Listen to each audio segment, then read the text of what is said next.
Trust me now. Hello everybody, this is Nick Hebley again with Reptilinks. This is our 5th video segment of our new vlog here. I wanted this thing to be progressive. We started with how we started, why we made the product, the unboxing, how to store your product, how long you can keep it in the refrigerator and the freezer and all that good stuff. But here's the moment you're waiting for. We went from basic feeding techniques to literally the technique that you will utilize to transition any target animal on this product, okay? Now look into my eyes and know that I am not lying. I am not marketing my product. You can get any reptile to eat Reptilinks, okay? Any reptile, within reason. I mean, of course, you have some egg specialists and this sort of thing. There's some other specialist species that probably would not benefit, but all commonly kept animals in the reptile communities, pretty much the animals will do great. There's a few exceptions with highly insectivorous animals, some of the lizards, some of the tree monitors and things like that. But for all greater purposes, your ball pythons, Burmese pythons, all your colorbreeds, boas, all this, they'll all benefit from this product. And no matter how stubborn they are to begin with, you can change their mind, habituate them from their original prey source to Reptilinks by using this method. It is trained feeding. Now, one thing I wanted to mention is we've got all the basics out of the way, and now we can have this thing go into more detail. So I'm really looking forward to you guys asking specific questions, and I will pass on any knowledge that I've acquired over the years to ensure that you have a great feeding experience with us. I think this is going to be fun to do these videos, so this is pretty cool. I like doing the hands-on stuff too.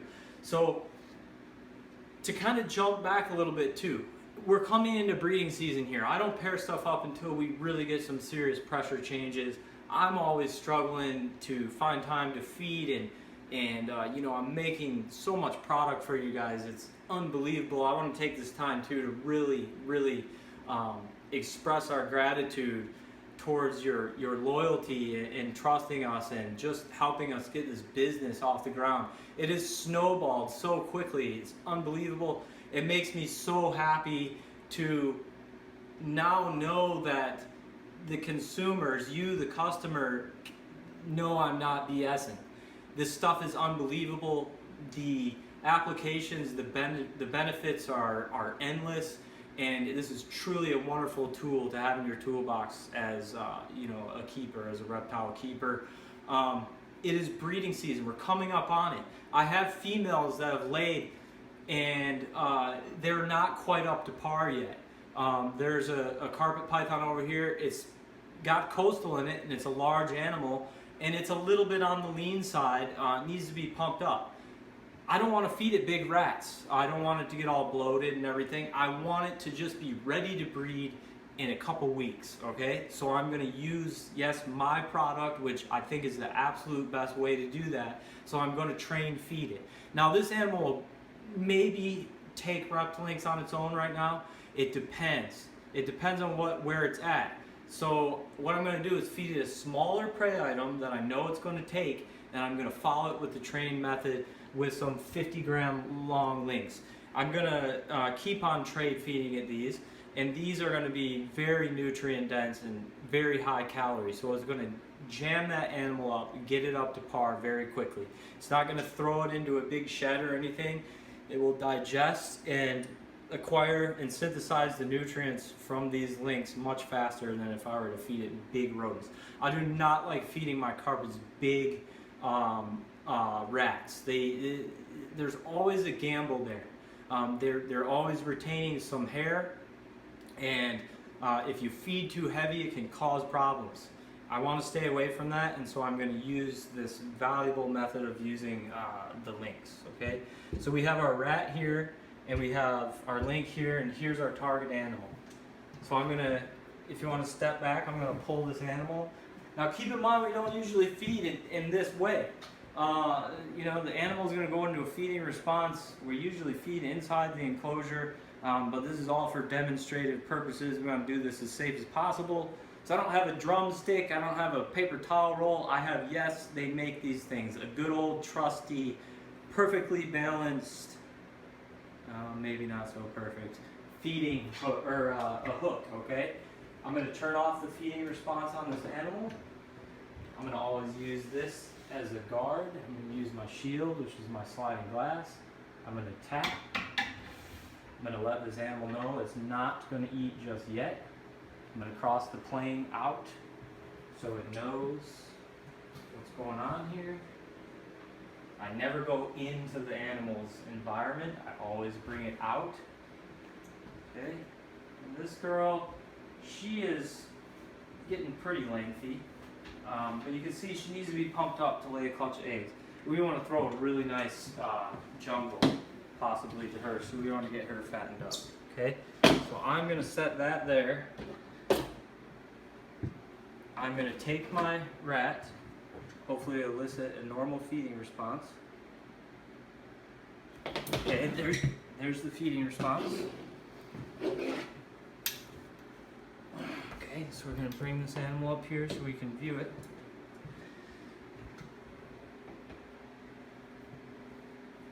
Now when you're feeding any rodents, you want to make, if you want to be as efficient as possible, you want to orient the rodent's nose towards the target animal. You want them to grab it on the face of the rodent. That just enables the process to unfold quicker, and you can move on to the next step. If you have a lot of animals to feed, you don't want them chewing on the sides of the rodents, all that good stuff. It's the same thing with the lynx. You want them to grab it straight on the end. That's going to increase your chances tenfold of a quick transition with new animals. So hopefully here, this animal, if we're quiet and everything, we don't move it around, it's just going to go into swallowing here.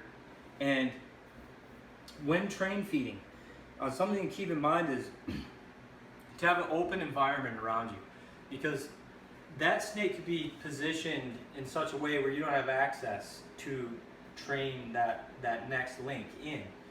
So you want to be able to move around the animal if possible. If there's like a water dish or something there, you want to take that out. Have a nice open area if possible. And you want to have your link ready. Okay, I'm a big fisher, all right? I love angling. I have a chance to take awesome trips every year to Canada. I do pike fishing, walleye, lake trout. Train feeding is like netting a fish, okay? When you have a big fish on, and this is, you don't want to tell the story of the one that got away. You want to have a picture of a trophy animal that you've caught.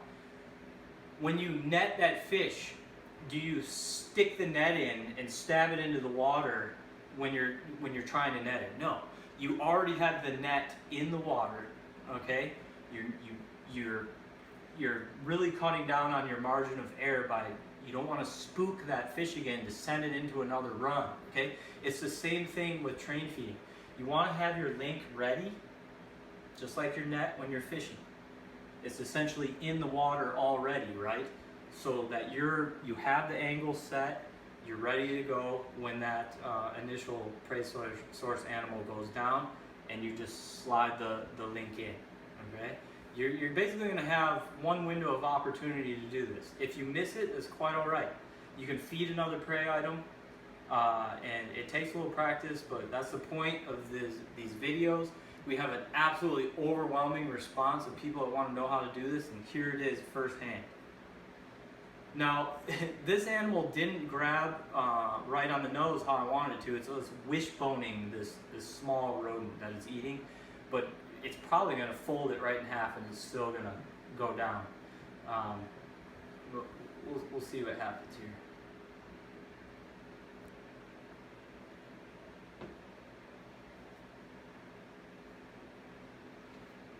And this is Python 101 too. I aborted my hook here. You never really want to do that. If you do, that's why it's always nice to have another hook available in case this animal, decided it wanted me to be food or something like that. So I have a secondary hook always readily available. I don't want to disturb this animal and take the hook away, so I just have this one here and ready.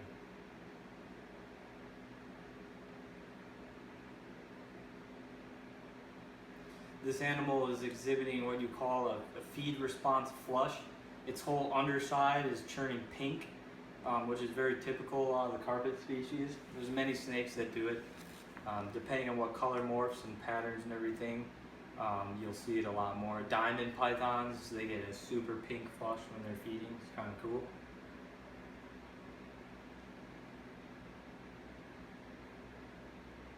Now this rodent is going to really do nothing for this animal. If it were a large rodent, it would put it on the right track, but I'd have to feed it 3 or 4. And it would go into shed, and it would have to expend a lot of energy to break down all that biomass. Its digestive enzymes would have to break through all the hair that encapsulates the rodent, have to break down all the feces in it. It's, you know, packed in there pretty tightly. And it takes a lot more energy. It's a cost-benefit thing. When feeding Reptilinks, once this casing breaks, all the nutrients are there. They're literally almost half digested. They're gonna just absorb, synthesize, gain the nutrients from this right away. They'll have a stool a little bit sooner, and they'll be ready to rock and roll.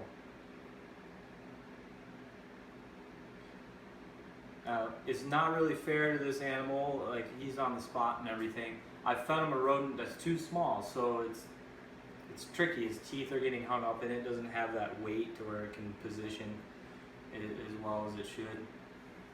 But hopefully it'll get it straightened out here.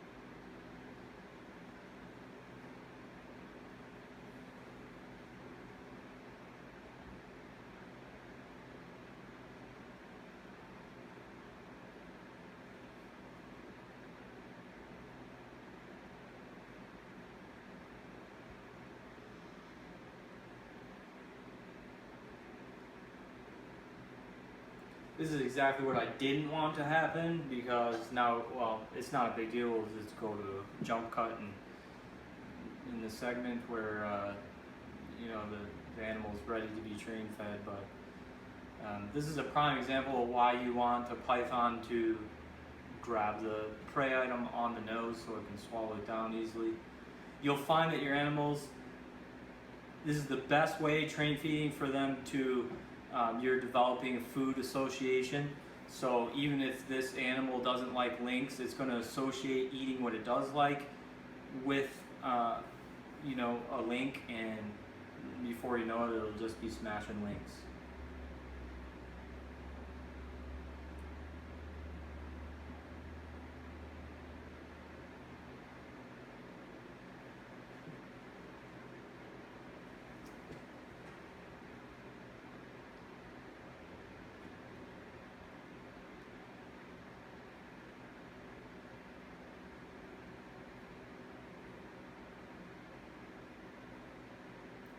Looks like it's almost about to find the head here. It's got the arms kind of tucked away. It's one of the other things that can be frustrating about feeding rodents is, you know, if they don't get the right angle or something on it, there's appendages get in the way. You do not have to worry about that with lynx, of course. Looks like she's going to position around on it, so we should be good to go to demonstrate this. Okay, here we are demonstrating a train feeding technique. This is a technique that can be used to get pretty much any reptile, any snake to eat our product, eat lynx. We have a rat that is a smaller size rat than what you would normally feed this animal. I have my link ready. I'm gonna get the animal used to the link being there before it swallows down, get right up in here, get a side angle of it. I got one shot at this right here when it gets one last gate. My link is right here, I'm closing the distance, and right there. Come to the other side, get right down eye level. Okay, now I can push this down a little bit. Now the teeth are sunk in. The animal wanted to decide maybe it didn't want to swallow that link, but I didn't give it an option. And that's exactly how trained feeding is done. You develop food association through the prey type that they're habituated to, that they've imprinted on, and you just simply give them no choice but to take the link. Go ahead and pan right down on there. Now I want this animal to eat a lot more, so I'm gonna train feed another link. Okay, it doesn't have to just be done with rodents. You can train feed. I'm gonna take an angle like this because I'm standing behind. It's about halfway. Okay, I'm gonna get this lined up, get the animal used to the link being there. It's just like fishing. You don't wanna stick the net in the water again. Already have it in the water, right? Why spook the fish again?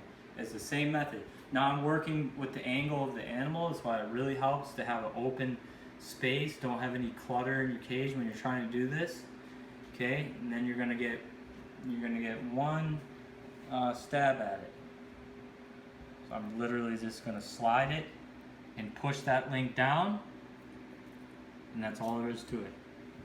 The links will slide right down. You can push them together just like a train, hence the name train feeding. Go ahead, and then keep on filming, and then this animal needs to be fattened up, so I'm going to continue to train feed. These are going to be a wonderful meal for it to get it right on track where it needs to be to breed. And we will produce some of the best IJ jungle jags. I think that's what we're going to do with this girl, is put a jungle back to her. We'll see. Now I can literally take this link and I can maintain pressure right here, and I can slide that thing right down, okay? And then I can just keep on pushing. Right. I'm gonna have contact and just keep on pushing. Just like that. Ooh. That's perfect case scenario train feeding. If this animal didn't like lynx and it only wanted to eat rats, for instance, you're going to change that very quickly with food association. It's going to feel the nutrients. It's going to feel good after it eats the lynx. It's going to get a big burst of energy, and subconsciously or whatever it may be, this animal 9 times out of 10 is going to smash a link without a rodent next time around. Of course, you can revert back to any of the other methods that are in previous segments, and with scenting. I'm going to train feed one more time. I'm going to get constant pressure. I'm going to wait till the animal gapes instead of forcing it down. I'm just going to push, apply constant pressure, and that's a train feed. Don't become frustrated if you can't be successful with this right away. It takes a little bit of practice. I've been doing this for like 8 or 9 years now. It's kind of instinctual for me, but you'll definitely get it down. I really hope this video helps. I know it's been a long time coming. We're expanding very quickly. The work never ends around here, but I really hope this helps, and we really appreciate your support, everybody. We'll do the best we can to help you out in any way we can. One last thing I wanted to touch on too. Now that we have all the basics out of the way, okay, you know pretty much everything that I know about feeding these things, at least from a getting started standpoint.